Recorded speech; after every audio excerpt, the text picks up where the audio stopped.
Assalamualaikum.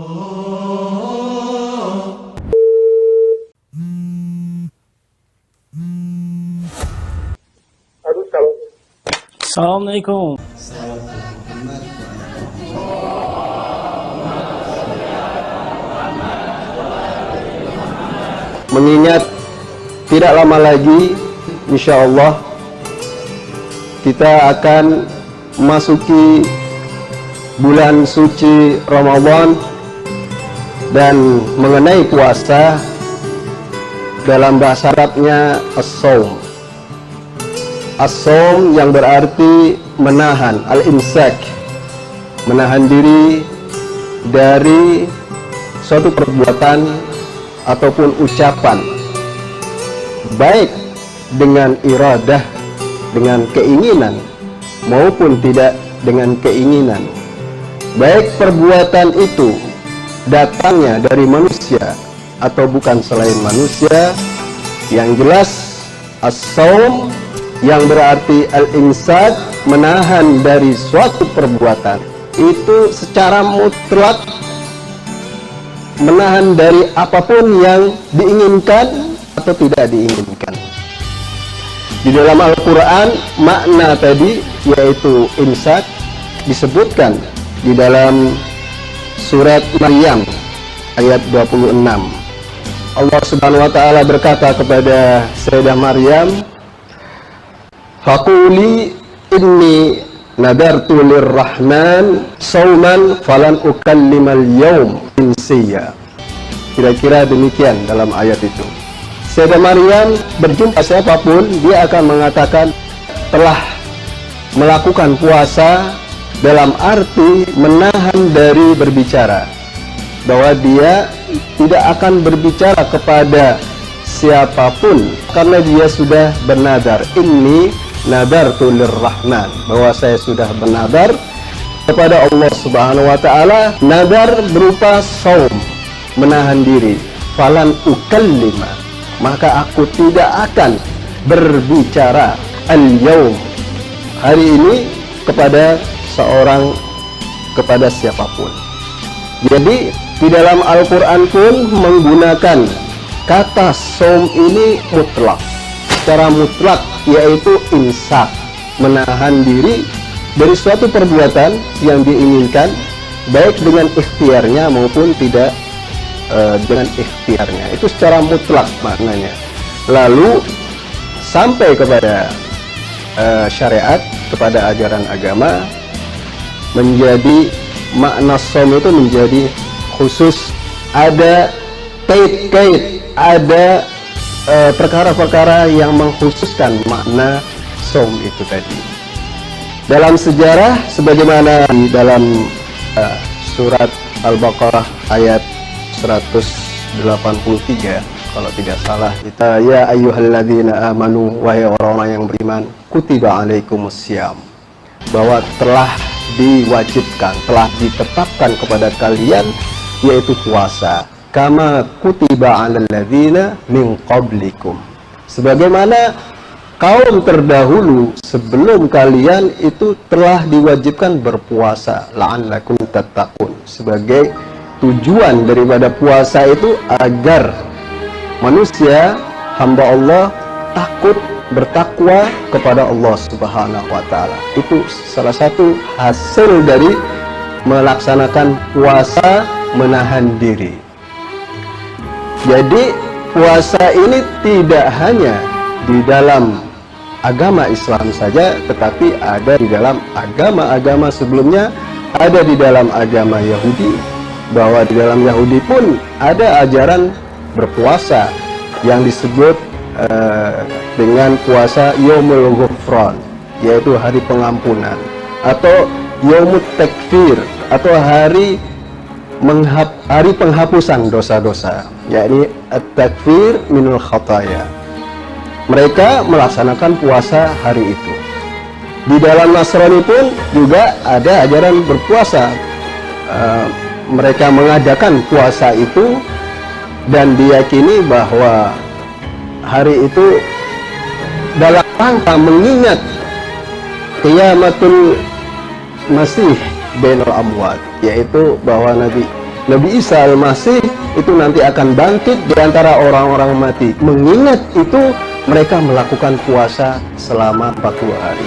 Dalam Islam, bahwa Islam sebagai agama yang terakhir, dibawa oleh Nabi yang terakhir, agama yang diridhai oleh Allah Subhanahu wa Ta'ala, maka ajaran-ajaran yang ada di dalamnya lah yang diinginkan oleh Allah Subhanahu wa Ta'ala, yang dikehendaki untuk dilaksanakan perintah-perintahnya dan dijauhi larangan-larangannya.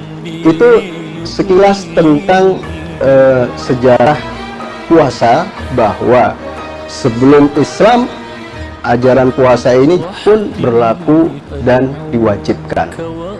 Kembali kepada makna puasa tadi, bahwa dikatakan puasa tadi bermakna mutlak. Perkara-perkara apa yang mengkhususkan puasa yang berarti imsak, menahan diri dari perbuatan-perbuatan tertentu? Di sini ada tiga perkara yang mengkhususkan makna puasa secara mutlak tadi. Yang pertama adalah iradah.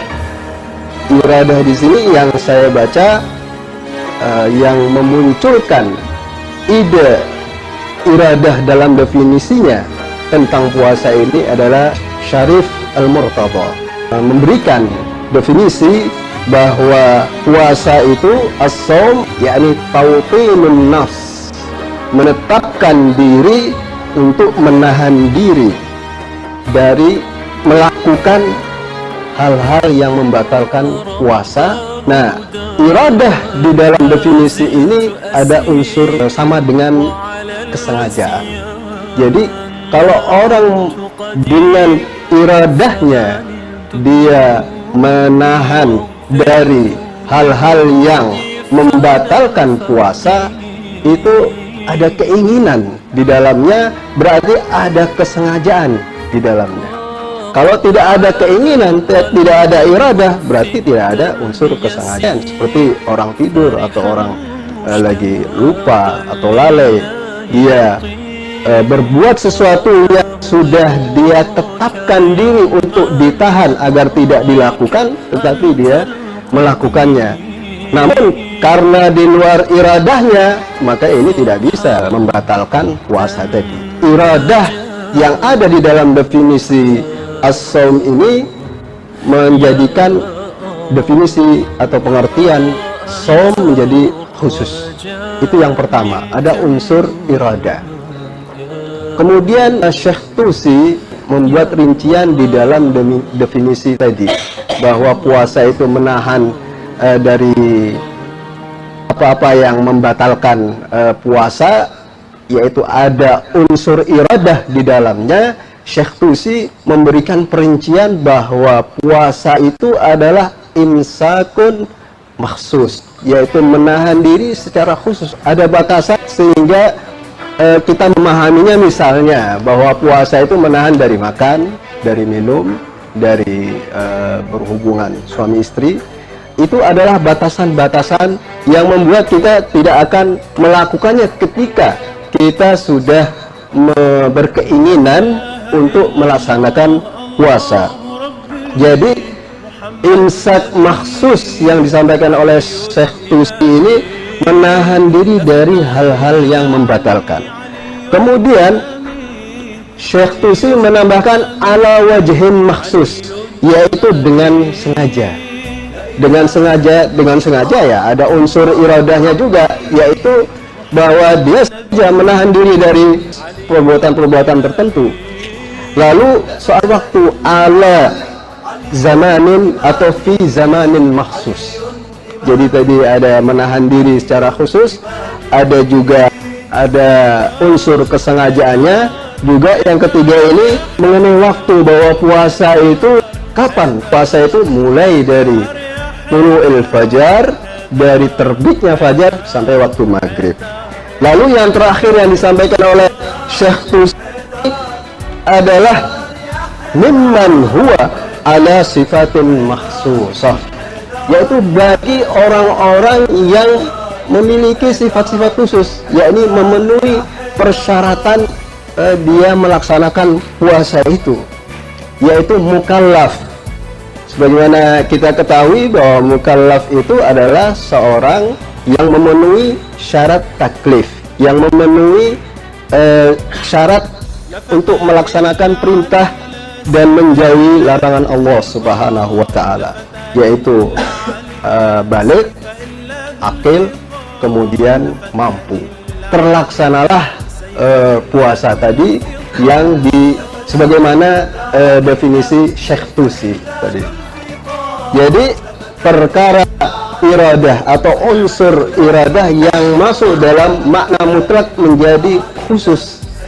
Kemudian selain unsur iradah ada unsur niat, ditambahkan oleh fuqaha yang saya baca itu fuqaha daerah Hillah. Di dalam kitab Qawaidul Ahkam disebutkan bahwa unsur niat ini harus ada di dalam puasa itu. Kenapa? Karena terkait dengan ibadah kepada Allah Subhanahu wa Ta'ala. Bisa jadi orang hanya berkeinginan, saya ingin menahan diri dari makan, dari minum, kemudian dari pagi sampai malam, dari subuh sampai maghrib, tetapi tidak ada niat di situ, hanya keinginan.